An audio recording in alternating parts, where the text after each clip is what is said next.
The year is 18,000 BC. The Ice Age is in full swing, and making its way through the cold, white, snowy landscape, a majestic creature that has fascinated scientists for decades.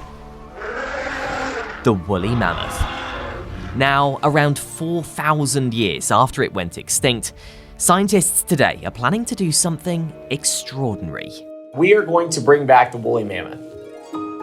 That's the mission of Colossal Biosciences, a US biotech company with a mission to bring back some of our lost species. I'm John Weeks, and this is a special episode of Tech and Science Daily, looking into the return of the woolly mammoth. I'm Ben Lamm. I'm the co-founder and CEO of Colossal Biosciences.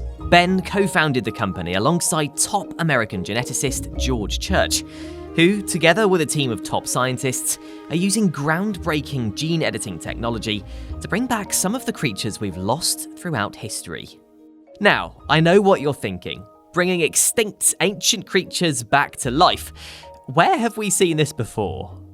Look, Jurassic Park was an amazing movie. It got people very excited about a lot of things. It was a dystopian movie, right? But one of the things it did right was it did educate the world that there's this thing called genetic engineering, and it's really powerful. And we have these incredible tools that we can actually go in and actually manipulate genomes, right? And so that's one of the great things it did. Think of it as almost like reverse Jurassic Park. So in Jurassic Park, they were taking dino DNA, old DNA, and then they were trying to fill in the holes using frog DNA and all these other things, right? Think of us in doing the exactly reverse, right? So we are actually taking Asian elephant DNA, right? Because an Asian elephant is 99.6% the same genetically as a woolly mammoth. It's the closest living relative. And then we're doing a lot of computational analysis and AI and computer-assisted software so that we can understand what genes made a mammoth a mammoth. We're looking at specific genes that were de-extincting and putting them back into the Asian elephant genome. I don't think that we were inspired by Jurassic Park. One funny note though,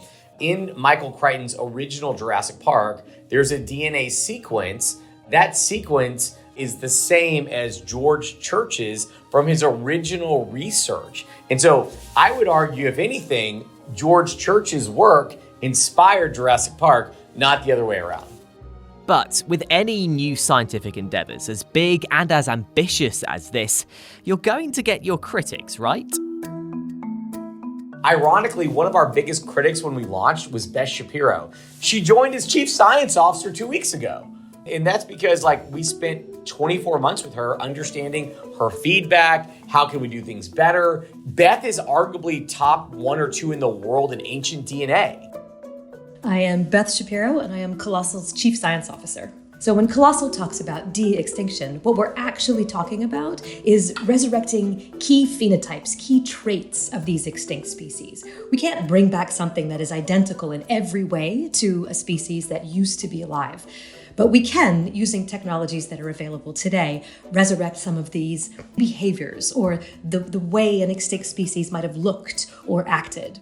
We've already seen some impressive science in the past when it comes to working with DNA. Remember Dolly the cloned sheep? But what's the difference between DNA from a living creature and the ancient preserved DNA of long-lost animals? The difference is that the DNA that we get out of a bone from a mammoth or from a dodo is in tiny little fragments. So if I were to take a swab from the inside of my mouth and ship it off to one of those companies that'll tell you what your own DNA sequence looks like, I could get long strands of DNA that are millions, tens of millions, sometimes with the right technology, hundreds of millions of DNA letters long. But the DNA that we get from these fossil bones tends to be 40 or 50 or maybe 60 letters long. So the first thing that we have to do is we collect all of these tiny little pieces, and then we have to map them to where in the genome they would belong. However, it's not just the woolly mammoth that Colossal is planning to bring back. They're also working on bringing back the thylacine, more commonly known as the Tasmanian tiger, a big cat which died out in the 1930s. Plus, in the coming years, we might need to stop saying dead as a dodo. So in the case of the dodo, the closest living relative of the dodo is something called a Nicobar pigeon. And we have a really nice high quality genome from a Nicobar pigeon. And then we take these tiny little grubby short fragments of dodo DNA, and using a computer, we figure out where on that Nicobar genome this little tiny piece of dodo DNA is most likely to match.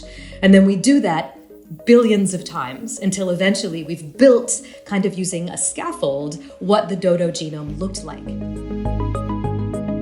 Let's take a break now. Coming up in part 2, when will we see the first de-extinct woolly mammoth?